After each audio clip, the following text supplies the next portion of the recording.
Molten Core is a brand new 10-man dungeon within World of Kings 2.0, and I have to say, this is actually probably my favorite hero dungeon that I've ever seen within this game thus far. The overall objective of this fight is to take down the boss while preventing him from incubating and hatching these eggs throughout the room.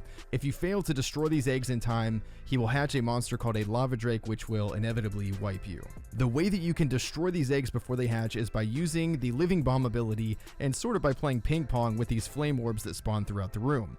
What you do is you take your living bomb ability, you stand next to the flame orb, and then you knock it into a strategic position which will destroy the egg before it has a chance to hatch.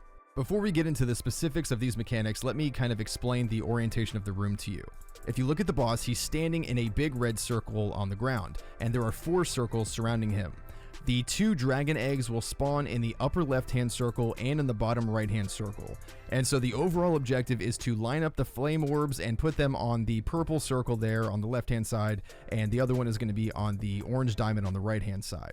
The green and silver markers in the upper right-hand corner are just going to indicate where you tank the boss. So the boss's head is going to be on the green square, and the boss's tail is going to be on the silver star. For the final 2 markers, the purple 1 and the green 2 on the upper left-hand corner of the screen there, those are just going to be the locations where 2 random raid members will have to drop this massive explosion ability, which I'll go over in just a moment. To begin, simply tank the boss back into the corner of the room, again with his head on the green square and his tail on the silver star.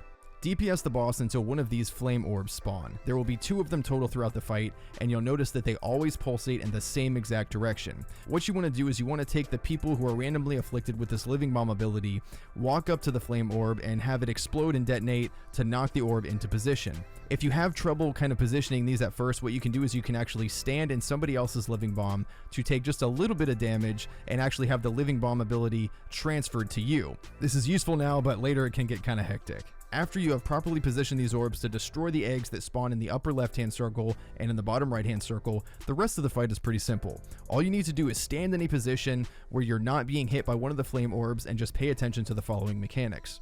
Now that the flame orbs are in the proper position, you want to make sure to not move them any further.